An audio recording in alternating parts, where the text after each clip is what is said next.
Diyaaqoon Faarfataa Arkitekti Boonsaa Nugusee ta'a. Fakkiin gaafa kaasnu egaati maalidha fakkiin maalinni hiika isaatirra gaafa jalqabnu ati akkamitti hiikta Diyaaqoon Boonsaa Nugusee. Fakkiiwwan baay'ee keessattuu fakkii mana kiristaanaa keessattii fi akkasumas immoo diizaayinii adda addaa hojjechuudhaan maqaan kee mul'achaa jira. Hojii kanaan immoo beekamtii argattee bakki sun hojii si ibsaatii jira. Ani fakkii keessatti haalli itti ibsu jireenyaan jaaladheetoo itti boqochaatii jiraadhu jedheetan yaada. Fakkeenyaaf fatama fakkiin ati kaastu normaal fakkuma akkasumaan ta'ee miti. Nama sana akka waan fooniif dhiiga uffatee fakkeessitee kan kaastu argaa jirra. Suuraa ati kaaste tokko tokko amma suuraa akka jennutti jechuudha fakkii otoo hin ta'in waan suuraa kaafame fakkaata kanatti amma qalamaan waan namatti qoran diddibde nama sana namarraati adda baastee akka beektuun fakkii akkasumaan ka'uu miti. Isarra kan kennatti fakkaata amma fakkiiwwan qulqullootaa baay'een manneen kiristaanaa reefu ijaaraman keessattuu yeroo laallu seera kan guutanii miti. Barbaachisummaan fakkii mana kiristaanaa keessatti maalidha kan jedhu kaastee namni tokko tokko maal jedhu fakkiin xaa'otiidha yookaan immoo waaqa arkeedha waaqa tolfamaadha jedhanii yeroo warri shakkitoota yeroo qeeqanii argina mana kiristaanaa keessatti. Garaagarummaan fakkii fi xaa'otii maalinni kitaabni qulqulluu mataan isaa barreeffama. Barreeffamni mataa isaatiin immoo bakka bu'aa yaada namaati. Eeyyeen.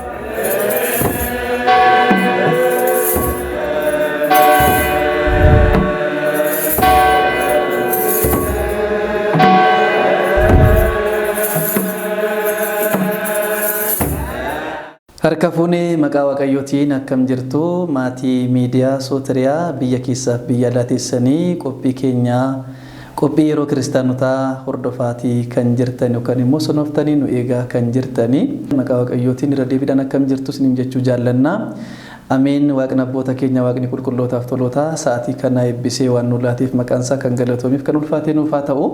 Qulqulleettiin qulqullootaa giifteen ati gooftaa dabareen maariyaamaati keenya uumadhaa gaditti uumamtoota hundumaa olitti maqaan ishee kan kabajameef olol kan jedhe nuuf haa ta'u. Qulqulloonniif toloonni wareegamtoonni kennaa qaban akkuma kennaa qabanitti maqaan isaanii kan kabajameef kan ulfaatee nuuf haa ta'u.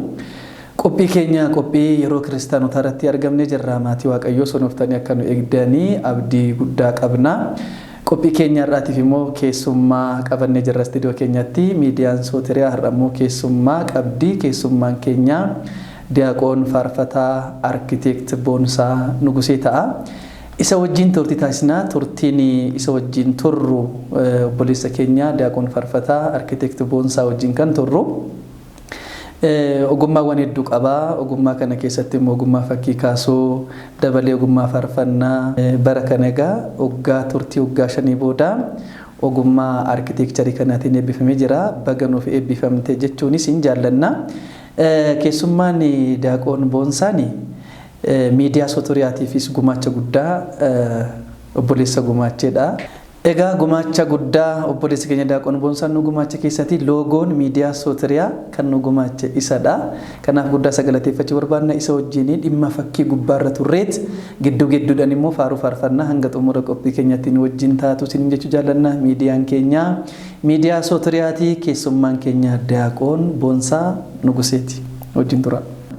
Diyaaqoon Arkitekti Faarfataa Boonsaa Nugusee baga gara miidiyaa Sootiriyaatti nagaan nu dhuftee isin jechuu jaalladha.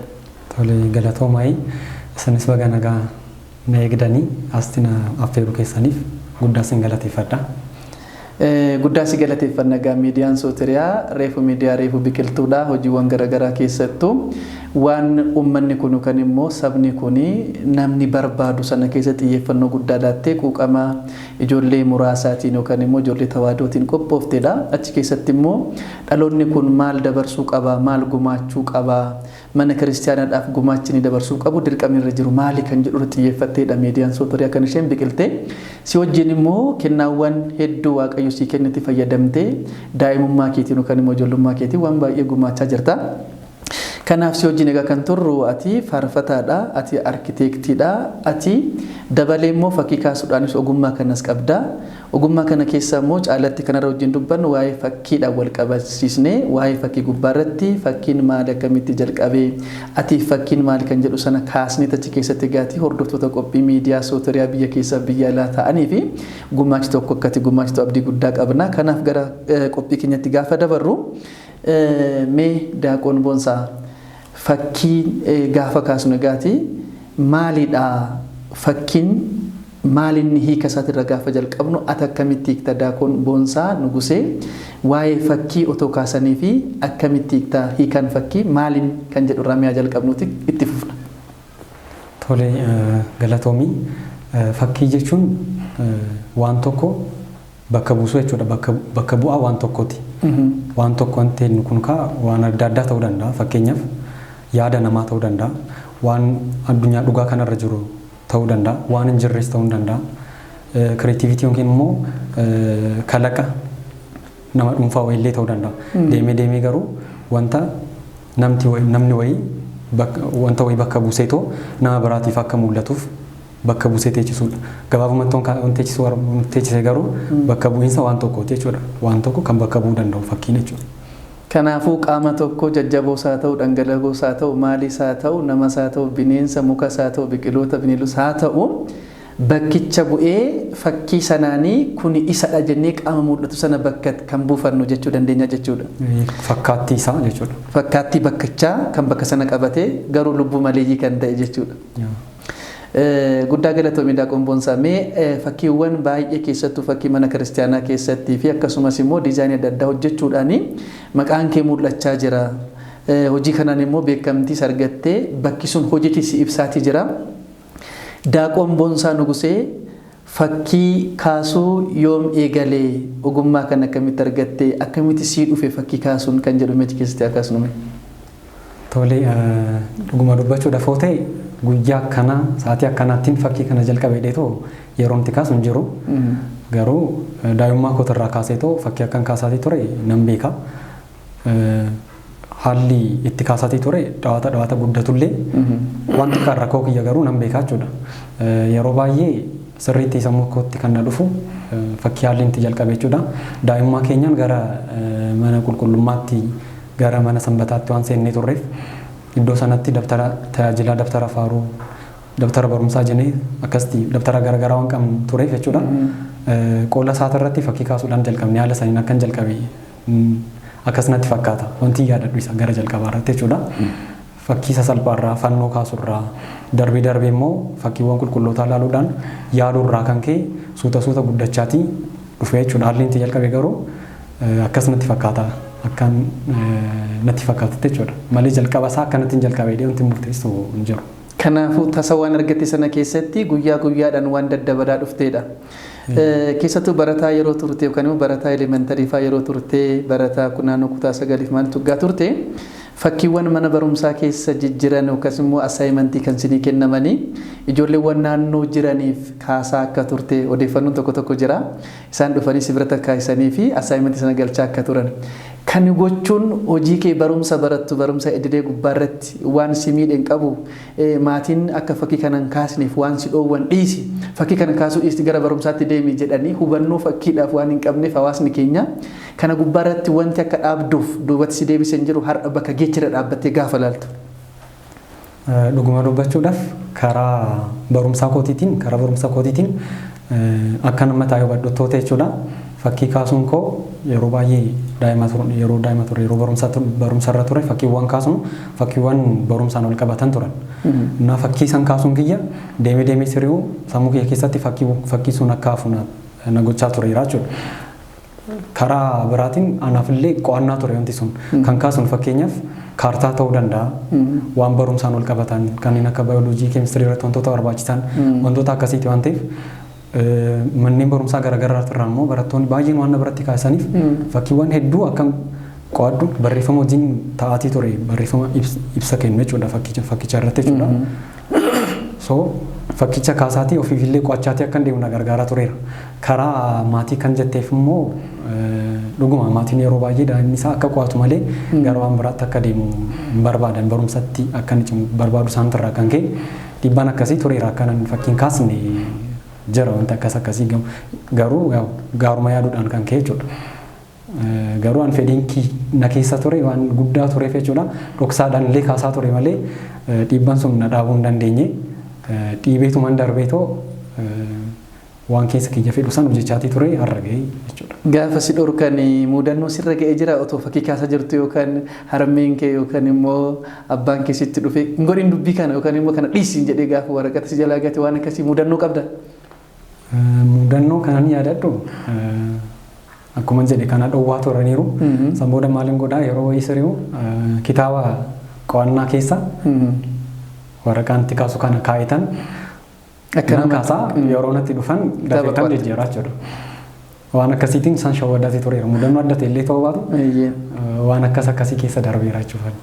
Kanaaf amma fedhiin fakkii kaasuudhaa qabdu si keessatti dhalatee si keessatti guddatee baqa akka qaama kee ta'uudhaaf akka inni yaade beektee si dhoowwanis dhokattees maal gootis ta'u yeroodhaaf haguugdees ta'u kanuma hojjechuun kee keessatti biqile jechuu dandeenya. Kanaaf amamee daaqoon boonsaan fakkii akkamitti ibsaa akkamitti fakkii keessatti of ibsitamee ofii keemee fakkii keessatti of ibsiitii dubbadhume. Ofii koo fakkii keessatti yeroo ibsu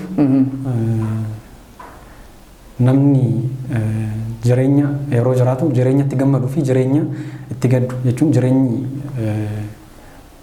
gaafa jiraatu jireenya jedhamate gaafa waan jechuu barbaade jireenya gosa lamatu jiraam ture jireenya gammachuu fi jireenya immoo rakkoodhaan dabarsitu. Ani fakkii keessatti haalli itti of ibsu jireenyaan jaaladheetoo itti boqachaatii jiraadhu deetan yaada. Waan biraallee yeroo nuti irraa fadhutu jira yeroo fakkii kaasu jechuudha. Wantoota beezikii ta'ullee jechuudha jireenya namaatiif. Maalitti irraanfattame fakkeenyaaf fakkii keessatti maal irraanfattee beektamee yookaan fakkii kaasu? Nyaata maalii irraanfachuu hin danda'a. Halkan sa'aatii 12tti ka'ee hamma galgalaatti yeroo kaasu hin jira. Galgalaa sararee osoo hin beekin yeroo natti mul'achuu diduun nagaa hidhee to'ata. Dadhabbiin qabu beela hin qabu fakkii hojjetu jechuudha dhugumatti. Bakka jaaladhee jireenyaan jiraadhudha. Jireenya kaanirraa addatti ofii kiyya yaada kiyya fedhii kiyyaan kanan jiraadhu jireenya fakkii kaasuu kan hidhitan ibsa. Atamma guddattee barumsaan eebbifamtee barumsa ittiin eebbifamtee ogummaan ittiin eebbifamtee dipaartimentii aarkiteekcharii kanarraati aarkiteekt Daaqoon Boonsaa Nugusee taatee dhufteetta jireenyi fakkii kaasuu daa'imummaadhaan si keessatti biqile kuni gara aarkiteekcharii kanaatti akka guddatu si taasiseera yookaan immoo isa achi keessatti argatteetta. Kanatu gara si fide moo carraatu aarkiteektiidhaan dhufnaanii kana wajjin gara sana akka deemte moo biqiluu artii ogummaa fakkii kaasuu qabdu santu kana si guddisee ogummaa kanan akkati eebbifamte ta'e. Ogummaan fakkii kaasuu kun dhiibbaa qaba jedheetan yaada gara kanatti akka seenuuf jechuudha. Sababni isaas daa'imummaa irraa kaasee fakkii waan an hojjedhu fakkii namaa fi fakkii lubbuu qabeeyyii qofaa hin turre. Wanti argu diizaayiniiwwan garaagaraa argu uffata ta'uu danda'a manneen ta'uu danda'a wantoota adda addaa waan jaallatee tureef keessattuu immoo diizaayiniin manneenii natti tola ture fi kiyyaa uumee siriidii adda addaa kaasee ta'u daftara keessa yeroo kaa'adhutu ture daa'ima ture jechuudha. Fakkii kaasuu akka hin danda'u waan beekuuf jechuudha fuulduratti wanti barachuu qabu wanta kanaan waldeeggaruu qabu akka ta'e daa'imummaa irraa kaasee ta'u yaadan ture. Aartii fi aarkiteekcharii keessaa kam akka filadhu yaadatii ture. Aartii ooredii qaba waan ta'eef isa wajjin waan adeemuu danda'u immoo waan dabalataa akkanaa ta'uuf aarkiteekchariin fooyya'aadha waan yaadeef daa'imummaa irraa kaasee maal taa'uunaan jedhan waan akkasii ture anan dubbachaa ture deemmoo waaqayyoo na gargaaree akka seenuun na taasiseera jechuudha. Kanaafuu dhiibbaa guddaa qaba jedheetan yaada. Kanaafuu gara sana akkasii geesse achi keessatti ogummaan aartii ati fakkii kaasuu qabdu sun gara aarkiteektiitti na guddisee kanan akka eebbifamu na taasiseera jechuun dandeessa jechuudha afaan guuttatte. Namoonni baay'een kanaan isaan dhibbaman yeroo baay'ee aartii warreen qabanii gara kanaatti isaan deeman jechuudha maaliif wantichi wal hidhataadha waan ta'eef aarkiteekcharii jechuun saayinsii fi aartii waan ta'eef jechuudha. So aartii hoo qabaatte saayinsii qofaaf barataa jechuudha. Aartii saayinsii sogaatu immoo sitti ulfaachuu waan danda'uuf jechuudha. Waan tokko qabaatte si salphata waan ta'eef namoonni aartii keessa jiran baay'inaan kana barachuudhaaf fedhii akkasii nama keessatti horaa jechuudha. Yeroo tokko kennamni nature gift kan jedhamu jira kennaa uumamaatiin kan qabdu jira. Kana keessatti immoo dabalataanii carraaqqinatti qabdu immoo sana akkasii guddisuu hin dubbatama jechuudha. Kennaan fakkii kaasuu kennaa uumamaan si kenname akka ta'etti yaaddee beekta jechuun akkasitti naa kenname. Maaliif nama tokko ilaaltee fuula isaa amma ulaagaa qaba miti amma fakkii kaasuun ulaagaa naa kaasta booddee irratti. Mee ulaagaa fakkii kaasuu amma baratte egaa aarkiteektii jalqabdee booda guddattee booda kaampaasii yuunivarsiitii galtee booda waa'ee aarkiteektii sana keessatti akkamitti akka ka'u 3D amma reefu naa kaastee sana keessatti amma daa'ima taateen beektu ulaagaa sana hin beektu. Amma garuu barteetta jechuudha ulaagaan akkamitti kan jedhu sana. Kanaafi wanti sii dabalee kennaa uumamaa nan qaban tureyyuu isarratti immoo ogummaan ittiin baradhe sun naa dabalee kan jettu qabdaa. Waa'ee fakkii kana keessatti amma fakkeenyaaf dabalata waan sii kenne jira akkamitti ibsita carraaqii kee wajjin wal qabatee kana keessatti ulaagaan fakkii kaasuu maala kan jedhu wajjin naa kaasime. Tolee kennaa uumamaa qaba jedheetoo yaaddoonni dandeetticha osoo hin taane fedhiif jaalala isaa ta'e ta'an amana akka yaada kiyyaatti jechuudha. Fedhii fakkii kaasuu fi jaalala isaatiin qaba. Daa'imummaarraa kaasee osoo mani yaaliin duraa jechuudha. San booda immoo dhamaatii keessa kennaan sun akka dhufu taasiseera jechuudha. Namoonni baay'een fedhii qofa qabu itti dhamaanii immoo fedhii isaanii san jiraatan. Ani garuu Waaqayyoon na gargaaree fedhii kiyya san dhamaatiidhaan suutaan giraajuwaalii akkanaa guddatu taasiseera jechuudha. Maaliifii xiqqoo turee fakkiin kaasuu fi fakkiin amma kaasu tokko miti kennaadhaan osoo ta'e tokko ta'uu qaba ture. Waan suuta guddate waan ta'eef kun. Waan carraaqiin hin guddisa kennaa qabdu sana irratti neechar giifti yookaan immoo kennaa uumamaan kenname sana carraaqiin guddisuu hin danda'a. Fakkeenyaaf fakkiin ati kaastu noormaal fakkuma akkasumaan ta'ee miti. Nama sana akka waan fooniif dhiiga uffateef fakkeessitee kan kaastu argaa jirra. Suuraa ati kaaste tokko kaase amma suuraa akka jennutti jechuudha fakkii otoo hin ta'in waan suuraa kaafame fakkaata kanatti amma qalamaan waanuma xiqqoodhaan diddibde nama sana namarraati adda baastee akka beektuun fakkii akkasumaan ka'uu miti. Kanaaf kun kennaa uumamaa of keessaan qabu nama akka ilaalutti gaafatamu ogummaadhaan naa ibsimee kanatti fakkaatee waan ta'eef. Maafaan akkas jedhee seete fakkiiwwan nan teechisan ture durii kaaseetoo fakkiiwwan kaasu ammallee kanneen jiran jiru. Amma taayitoo yeroon isaan riivii godhu keessa deebi'ee yeroon ilaallu fakkuma namni fedheeyyuu kaasuu danda'uun kaasaa ture xiqqoo yeroon turetti jechuudha daa'imummaanis jiraatus jechuudha. So shaakallii keessa wanta cimaatii dhufeedha garuu akka kennaatti immoo akka kennaa uumamaatti immoo fedhiif jaalalli isaa sirriitti na keessa ture. Isa immoo dhamaatii keessa Waaqayyo na gargaaree jechuudha guddiseera jechuudha. Malee daa'imummaa kaasee sirriittaan adda danda'uuteeti miti amma sirriittaan fooyya'eedha barumsa garaagaraatiin deeggaramee akkuma jette immoo arkitekcharii keessattis immoo barumsa arkitekcharii keessatti leenjiin ni jira akka koorsii tokkotti communication skill jedhamee too giraafikaalii wantoota ibsuu irratti kan xiyyeeffatu koorsoonni ni jiru isaan akkasumas immoo onlaayinii fi barumsi garaagaraa ni jiru barumsi aartii isaan dabalamanii sadarkaan amma jiru kanarra immoo ittiin gaheera jechuudha. Fakkii kaasuun ulaagaa qaba yookiin ulaagaan inni barbaachisu kana keessadha. Fakkii tokko kaasuudhaaf akkasumaan qalamaa fi buruushii walitti yookaan immoo waan irratti kaastuu fi qalama sana walitti dibdu ulaagaa qabatee wanti beekumsaan ogummaadhaan namaa dabalamu jira yuunivarsiitii keessatti bakka baratetti ulaagaa qaba fakkii kaasu. Ulaagaalee hedduutu jiru karaa garaagaraatiin jechuudha. Duraan dursee fakkii kaasuudhaaf dura namni sammuu isaa keessatti fakkii wayii kan yaadutti san booda dandeettii harka isaa ajajuu qabaachuu qaba ulaagaa tokkicha kun namni hundi harka isaa ajajeetu waan yaadu san katabuu waan dandeenyeef jechuudha. Itti aansee garuu fakkii kaasuudhaaf elementoota aartii kan jedhaman ni jiru kan fakkii jechuudha. Tuqaarraa kan jalqaban jechuudha. Hiikaa isaanii waan beekni fakkii yaaddu san hiikaa akka qabutti teechisuu hin dandeechu waan ta'eef jechuudha. Nama gargaaru akka dirqamaatti illee ta'uu baatu akka ulaagaalatti garuu ni jiru jechuudha. Tuqaarraa kaasee hiikaawwan sararri gosa garaagaraatu jira. Sararri stireetiin jira, sararri zigzaagiin jira, sararri gosa garaagaraa ni jiru. Ulaagaalee itti fayyadamte yoo beekte fakkii yaaddu sanii fi hiikaa barbaadamu san teechisuu dandeecha. Akkasumas immoo piriinsipiloonni ni jiru. Maanni fakkeenyaaf proportion maal jedhama proportion jechuun afaan ingiliffaa ta'eeti wal madaalliidha madaaluu danda'u fakkeenyaaf fuula namaa harka namaa wajjin proportion inni qabu qo'annaa garaagaraatu jiru kan annaa barsiisan jechuudha fuula guddisanii harka xiqqeessuun namni danda'amu waan ta'eef jechuudha so proportion beekuun dirqama ta'a ulaagaalee fakkiitii baalaansii kan jedhaman ni jiru wantoota garaagaraa ni jiru ulaagaalee gosa lamattoon seera elementii aartiitii fi maal jedhee pirinsipilii aartii lamaan ulaagaalee gurguddaa fakkiidhaaf aartiidhaaf barbaachisan. San booda immoo akkuma kaastee immoo waa'ee qalamii irrattis immoo waa'ee qalama gosa garaagaraa hubannaa isaanii qabaachuun barbaachisa. Akkuma arginetti kan fayyadamnu ta'e tokkoffaa qalama qisaasessinaa waan barbaadnu sanis. Fakkeenyaaf amma halluun waan ibsu qaba halluun magariisni kana ibsaa keelloon kana ibsaa diimaan kana ibsaa. Cuquliisni immoo kana ibsa jedhamee dipaartimentii baratan keessatti waa'ee fakkii keessatti waan ibsu qaba ibsa kana ibsa kan jedhu ergaa qabu.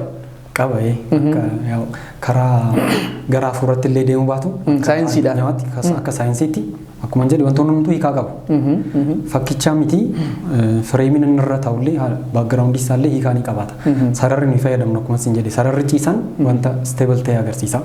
Sararri dhaabbataan wanta jabaa humna qabu agarsiisa. Sararri dalga ciisee yeroo immoo waan unstable ta'e waan kufuuf jiru yookiin waan kaatii jiru agarsiisa. Sararri zigzaagiin immooshinii garaagaraa ibsu jechuudha. Qalamnis immoo akkuma ateette qalamni keelloon waan yuunivarsaalii akka aartiitti waan irratti walii galame jechuudha. Irratti walii galamu qofa osoo hin taane namni wayii yeroo kalarii wayii ilaalu qalama wayii ilaalu halluu wayii yeroo argu jechuudha. Immooshinaalii wanti inni miira isaatiin itti dhaga'amu ni jira. Fakkeenyaaf manni wayii diimaa kan dibamu yoo ta'e namni uumamaan jechuudha. Sammuun namaa fayyadamiin ittiin dhaga'amu yeroo dheeraa mana san keessan ture jechuudha. Akka interior diizaayiniitti sirriiu manneen akka kanneen akka manneen xixiqqaa jiru miti fast foodii fi baarii fi reestooraantii namni yeroo fayyadamu diimaan ni dibama. San booda namni maal godha seenee hoggasuma ba'a jechuudha. Manni ittiin xiqqoo ta'uu ishee irraa kan ka'e namni itti toleetu akka hin teenyeef diimaa dibameet fayyadamee dafee deema. Namni garaagaraa sirriitti manicha akka fayyadamu taasifamaa jechuudha. Dabaree sana keessatti namni seenu suni namni jalaa ba'ee akka deemuuf sodaachisuudha jechuudha. Halluu sanaan jechuun akka waan maaliif kan si dhiphisu maalidha amma diimaa waan ta'eef waan dhiigaan wal fakkaatu ta'u maalidha? Isaanis wal fakkaachuu danda'a. Abiddaan illee wal fakkaachuu danda'a. Wantoota adda addaa irraa ta'uu danda'a. Garuu deemee sammuu namaa irratti koonfartiin kenna jechuudha. Gurraachis akkasumatti. Manni immoo adii yoo dibame fakkeenyaaf manni dhiphaan bal'aa ta'etu namatti mul'ata. Fakkeenyaaf waa'ee uffataa irratti illee waa'ee namoonni faashin diizaayinii baratan ni beeku. Waa'ee adii uffachuu waa'ee gurraacha uffachuun qaama namaa irrattu wanta uumuu qaba. Namni adii uffatu bal'atee mul'ata. Mana keessattis akkasumatti jechuudha. Kanaafuu adii hoggaa dibamu firiidamis ni kenna sammuu namaatiif. Nageenyas bakka bu'a. Gurraachi immoo faallaa isaatiin deema jechuudha. Kanaafuu aartii keessatti qalamni nuyi fayyadamnus sararri nuyi fayyadamnus artist stylonis immoo ni jiru aanan sittiin himni duraan simboolizim kan jedhaman ni jiru. Fakkeenyaaf dubartii ibsuudhaaf dubartii wanta adda ishee godhu wanta wayii fudhatteet isarratti waan biraa dabaltaa. San booda namni wayii yeroo ilaalu dubartii akka isaatiin hubataa jechuudha. Abstiraaktiin ni jira. Waan riil worlidii irra waan jiru osoo hin taane waan isa fakkaatu illuushiin ibsiteet hiikaa wanta mul'atu osoo hin taane waan dhokataadhaan wayii ibsu jechuudha. Realizimii immoo jira waan dhugaa jiru sana keessatti teechisuun immoo ni jira. Gosa garaagaraatu jiru kan bal'inaan kaasullee waan. Guddaa galatoomii mee daaqoon arkitekti Boonsaa Nugusee fakkii yeroo jalqabaaf mana kiristaanaaf kaastee yaadatta? Yoo yaadatta ta'e har'a ogummaa wajjin wal bira qabdee gaafa ilaaltu fakkiin sun hammamiidha jettee gaafa madaaltuu fi fakkiiwwan har'a mana kiristaanaa keessatti ka'aa jiranii ogummaa keetiin gaafa madaaltu otoo akkas ta'uu baatanii kan jettu yeroo argitu wanti keessa garaas nyaatu jira? Kanatti kaasti natti miti fakkiiwwan ka'anii argitu ogummaa har'a baratteen gaafa wal bira qabdee gaafa ilaaltu otoo ta'uu baatanii otoo amma kun haqamee kun ta'e kan jettee hafee otoo jettee garaas nyaatu jira? Ni jira dhugumatti gaafii duraas irraa yeroo si jalqabu fakkiin dura kaase na yaadadha sirriitti. Yoomiyyuu kanan rafannidha. Sababni isaatis sodaadhaa fi of eeggannoo guddaadhaan kanan hojjedhee ture kan jalqabaatis waan ta'eef jechuudha. Maaliif sodaatte? Beekamaadha ka fakkii qulqullootaa kaasuu jechuun fakkii mana kiristaanaa kaasuu jechuun sirriiwwan yeroo kaafamu baay'ee barbaachisaa kadhannaa barbaachisaa. Deemee immoo mana amantaa keessatti kadhannaadhaaf tajaajilaaf fayyadamta waan ta'eef dhiibbaa biraallee fiduu waan danda'uuf jechuudha. Of eeggannoo guddaadhaan kan hojjetamudha. Waan akkas ta'eef jechuudha. Sodaadhaa fi of eeggannoo cimaadhaan hojjedhee ture. Waan hin beeku irraa ka'ee jechuudha. Koorsiiwwan garaagaraas wantoonni fudhanneen turaniiru waan tureef jechuudha. Barumsawwan kana dura mana amantaatti fudhadhee irraa laaluudhaanan fakkicha hojjedhee yeroo jalqabaatiif fakkii Madaaniyalamii ture kanaan hojjedhee Fayyisaa Addunyaa. Mana amantaa Fayyisaa Addunyaa Garba Gurraachaa keessatti jira ammallee amma ammaatti ni jira. Gara gaafii lammaffaatti yeroo darbu immoo maal irratti kaaste fakkicha jechuudha? Fakkicha jadee irratti ture kanaan kaasee jadee diriirsee jechuudha. Waggaa meeqan ta'a amma yeroo sanarraas? Waggaa naannoo waggaa 8 waggaa 9 ta'uu danda'a. Kanaaf waggaa 8 duraati fakkii tokkicha kaastee mana kiristaanaaf gumaachite jechuudha. Kan jalqabaati isa malee ergasii garuu baay'ee waan kaasteetti. Xoofoowwan garaagaraatiif manneen kiristaanaa keessattuu baadiyyaarra naannoo keenya warreen turanii fakkii hedduu kaaseera kiristaanaa manneen amantaa gara 4 kan ta'aniif jechuudha. yaaliira achitti yeroo dirree dawaa tures xoofoowwan garaagaraatiif ajajaan hojjechaatii tureera. Kan jalqabaa san garuu akkuma siin jedhe sirriitti ayyaadadha jechuudha waan sodaadhaan waan jedheef jechuudha. Ture gaaffii lamaffaatti gaafa dhufnu egaa wanti komattuu amma yeroo argitu fakkiiwwan tokko argitee mana kiristaanaa gubbaa irratti otoo kuni ta'uu baate jettee ogummaa amma qabduuf kan barattee hojii wal bira qabdee gaafa madaaltu kun otoo ta'uu baate jettee kan keessa keetti garas nyaate jira. Ni jiru. Maalirraa kaatee garas nyaate kamtu maal tanqata achi keessatti kan argite keessatti komiinatti qabdu kan immoo kan si qeeqee jiru maal arginaanidha otoo ta'uu baate kan jettee kan ilaaltee jirtu mi fakkeenyaaf yoo kan ilaalte ta'e bakka bakkatti. Yeroon qeequudhaaf ka'u ani fooyya'aa ta'itaniimti kana yennuun. Ogummaa baratteen gaafa ilaaltu. Barumsa manni amantaa keenya immoo keenya turraayis kan keenya immoo wantoonni argu baay'ee isaanii fakkii qulqulloota namoonni kaasan yeroo baay'ee aartii biyya lafaa kana baratu yeroo baay'ee addunyaa irratti kan baratanii qofa kan hojjetan ni jiru ajajaan jechuudha. Isarra kan keenyatti fakkaata amma fakkiiwwan qulqullootaa baay'een manneen kiristaanaa reefu ijaaraman keessattuu yeroo laallu seera kan guutaniimti.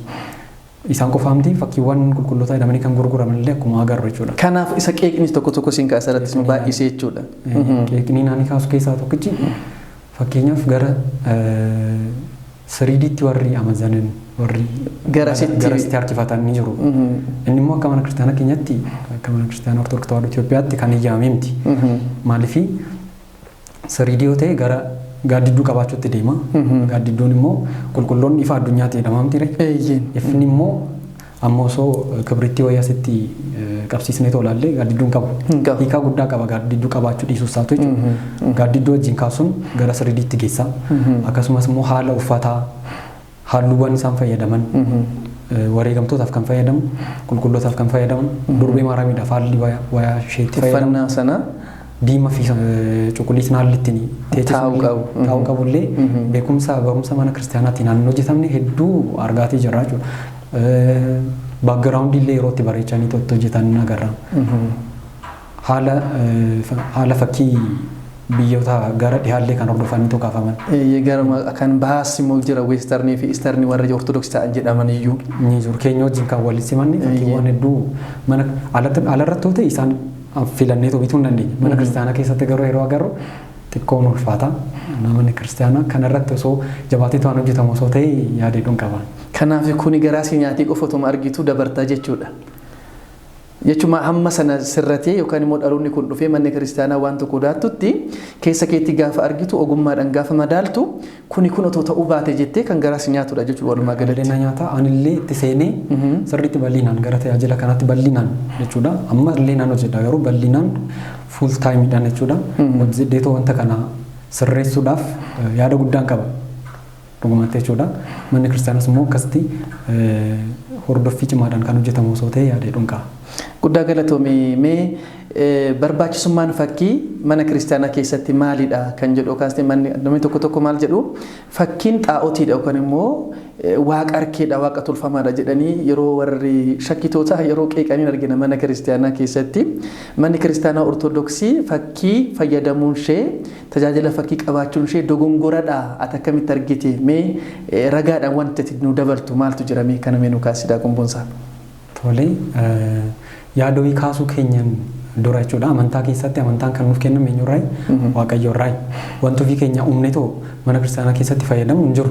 Uumaa dubbachuudhaaf yoo ta'e manni amantaa keenya wantuma waaqayyoon ajaji wantuma kitaabni qulqulluun ajajuun kan deemtudha.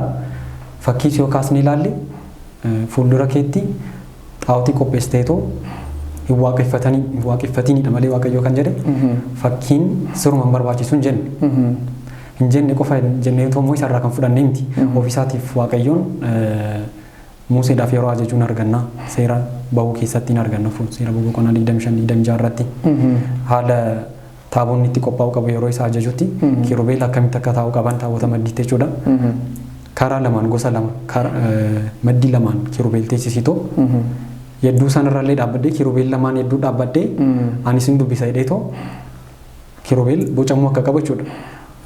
Bocaan qalamaan hin turre yeroo sanatti jechuudha. Gosoota fakkii keessaa duraan hin kaasne natti fakkaate mukaan bocamanii jiru, dhagaa irratti kan bocamanii jiru, akkasumas immoo qalamaan kan kaafamanii jiru.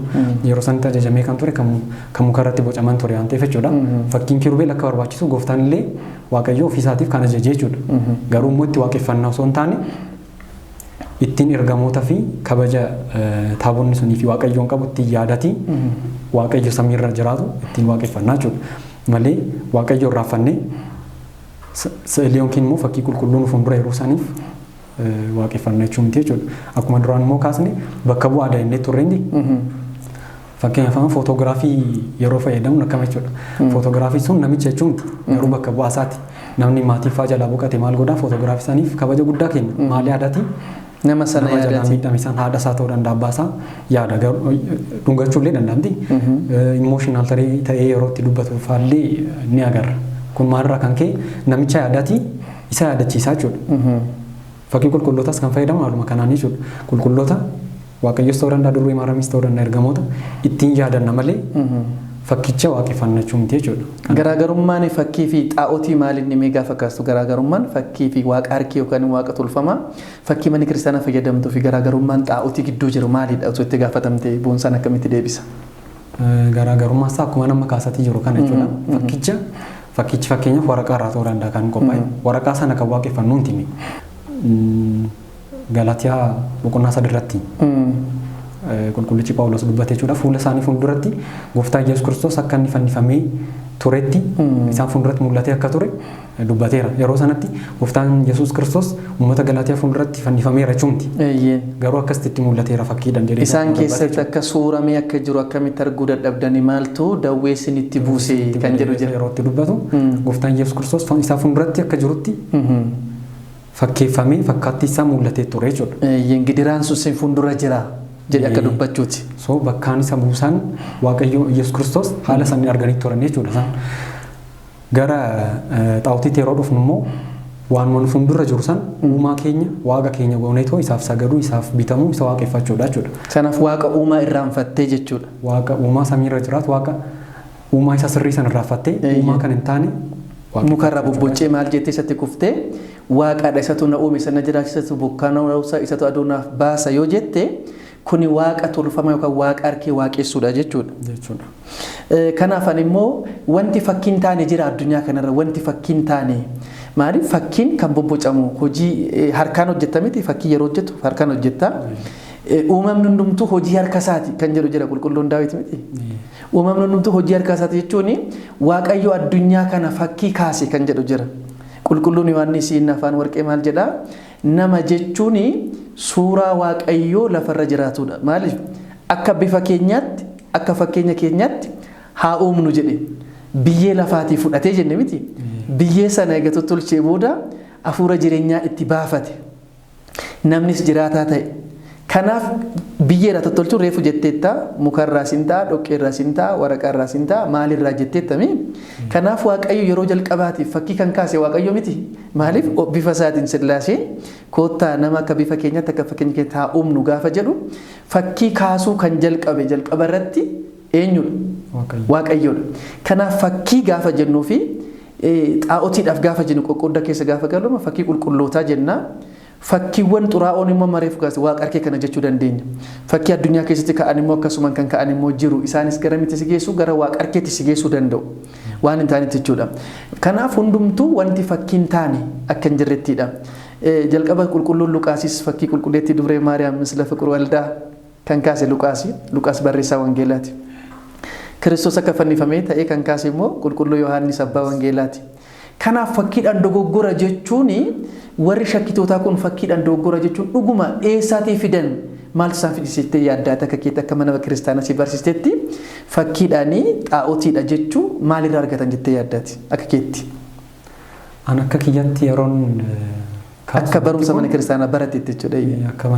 Akka barumsa mana kiristaanaattis ta'e akka aartiitti yeroon kaasu namni xiqqoo osoo bal'isanii kan yaaduu danda'an ta'e yaada akkanaatti soruma hin seenan ture. Maaliif kitaaba qulqulluutti ni amanna isaanis ni amanna jedhumti. Kitaabni qulqulluu mataan isaa barreeffama. Barreeffamni mataa isaatiin immoo bakka bu'aa yaada namaati. Yaada waaqayyoo jechuudha kitaaba qulqulluu yeroo ta'u immoo yaada waaqayyoo san bakka bu'ee barreeffamni sun mataa isaatiin aartiidha. Eeyyeen. Dirqama funyaanii fi ija qabaachuun qabu. Eeyyeen. Harkaa nama bocameetu hojjetametti aartiidha. Aartii dura immoo barreeffama dura fakkiin akka ture saayinsiinis ni dubbata. Fakkiidhaan namoonni walii galaatii turaniiru gara barreeffamaatti osoo hin dhufin dura jechuudha. Garuu lamaanummaa mala ittiin namni ittiin yaada itti dabarfatu yookiin immoo walii galuudha. Barreeffamarra immoo fakkiin baay'ee waan humna qabudha. Eeyyeen barreeffama kuma tokko barreessurra fakkii tokko kaasuun bakka sana bu'a immoo kan jechamne akkas jedhu jira. Ni bu'a. Maaliif hin caalas jedhee tolu baddee barreeffamni qooqarratti kan hundaa'e limitedidha jechuudha. Waan daangaa murtaa'aadha. Afaan Oromootiin kan barreeffame namni biraa hubachuu dhiisuu danda'a. Fakkiin garuu addunyaalessaadha. Namni fee hubachuu waan danda'udha jechuudha. Inni biraa immoo fakkiin barreeffamni jalqaba duraan dubbifama san booda sammuu keessatti fakkii kaa'a. Fakkii saniin namni hubachuu kan danda'u miti yaada achirratti barreeffame san sammuu keessatti hubannaa jechuudha. Fakkiin garuu already fakkii ta'eera. Namni ilaalu sun fakkicha salphumatti hubachuu danda'a jechuudha. Ganaa hiikuu san barbaachisu interpret gochuun qabu barreeffama gara sammuu keessatti kaasuu san barbaachisu jechuudha. So fakkiidhaan taa'ee fiiraa salphaatti akka inni hubachuu danda'u. Gooftaan Yesuus Kiristoos akka inni fannifame kitaaba qulqulluu irratti barreeffameera miti. Isuma fakkiidhaan teechisuu jechuun anuma sammuu keenya keessatti akka inni fannifame yaadnu sana bifa salphaa ta'een bifa namni hundumtuu hubachuu danda'uun. Namni hin barannes namni dubbisuu hin beeknes fakkiin isaaf barreeffama dubbisuudha jechuu dandeenya jechuudha. Nama addunyaarra jiru hundumaadhaaf jechuudha. Hundumaadhaaf iyyuu qooqas beektee baruu dadhabdee nama dubbisuu hin beeknee fi nama hin baranne tokkoofis fakkiin barreeffama dubbifamuudha jechuu dandeenya jechuudha. Diyaaqoon Faarfataa Arkiteekt Boonsaa Nugusee guddaa si galateeffannaa. Kanaaf namoonni ilaallee isaanii sirreeffachuu qabu. Xaa'otiidhaan fakkii qulqullootaatiin xaa'otii jechuun danda'amu. Xaa'otii kan jedhamu adda ba'ee warroonni amantaa keessa hin jirre keessattuu ilaallee ortodoksii warri hin qabne xaa'otuma waaqessu ofii isaaniitii fakkiidha. Maaliif waaqa waaqessan hin beekan waan ta'eef sanatti waan kufaniif sanatti waan badaniif malee fakkiin qulqullootaa tolootaa kitaaba qulqulluu keessatti fakkii kaasuu ogeessota keessatti qulqulluu Luqaas kaasneerra barreessaa wangeelaati.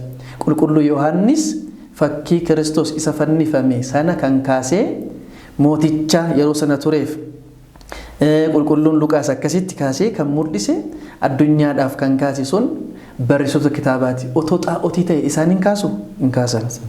Kanaaf wanti hundumtuu fakkiidha. Fakkii keessatti immoo jechi tokkicha jecha 1000 dubbachuurra fakkii tokko kaasuun bakka jecha 1000 sana bu'aa. Kanaaf fakkii mana kiristaanaa keessa jiru qeequun hin danda'amu beekumsa dhabu yoo ta'e gantummaaf shakkummaa yoo ta'e kitaabni dubbisan doggora yoo ta'e jechuu dandeenya jechuudha. Guddaa si galateeffannaa sagalee jireenyaa si haa dhageessisu kana caalatti immoo ogummaa mana kiristaanaatiin tajaajiltu biyyattiin tajaajiltu siif haa dabalu jechuu jaallanna. Egaa waan gaariidha kanatti kaastee fakkiin maalinni akkamitti jalqabdee akkamitti gara fakkiitti dhuftee ulaagaaleen fakkii maal fakkaatu xaa'otiidha fakkiin kan jedhanii fakkii qulqulloota kan qeeqan immoo shakkitoonni jiru. Kanaafis deebiin ulaatteetta. Egaa waan guddaa irraatii barannee egaa sa'aatiin keenya kan kutaa tokkoffaadhaaf qopheeffannee hanga ammaatti kan turedha. Dhugumatti hordoftoota miidiyaa sooshaal biyya keessa biyya alaa jiranii Diyaaqoon Arkiteekt Faarfataa Boonsaa Nugusee guddaa si galateeffannaa sagalee jireenyaa si haa dhageessisu. Kabajamtootaaf jaalatamtoota hordoftoota miidiyaa sooshaal biyya keessa biyya alaa teessanii qophii keenya qophii yeroo kiristaanotaa keessatti Diyaaqoon Faarfataa Arkiteekt Boonsaa Nugusee wajjin dhimma fakkii ilaalchisnee kaasne kutaa tokkoffaasaa kana fakkaata. Kutaa lammaffaa qophii keenya keessatti immoo Diyaaqoon Arkiteekt Faarfataan Boonsaan faarfataadhaas. Faaruun faarfataa kana caala immoo fakkii keessatti gumaachi caalatti immoo ibsinee kutaa lammaffaa keessatti kan wal agarru ta'a. Hanga qophii keenya kutaa lammaffaatiin wal agarrutti Waaqayyoon dhuma keenya wajjin haa ta'u miidiyaa sooshaal wajjin. Egaa miidiyaa sooshaal subscribe share gochuun dagatinaa waan isin jaallattan hawwii keessan keessa kan jiru dhaamsa baay'ee qabattee jirti. Kanaaf bakka jirtanitti waliif share gootanii subscribe gootanii like gochuun dagatinaa isin jenna. Hanga qophii keenya kutaa lammaffaa wal agarrutti Waaqayyoon dhuma keenya wajjin haa ta'u nagaatti.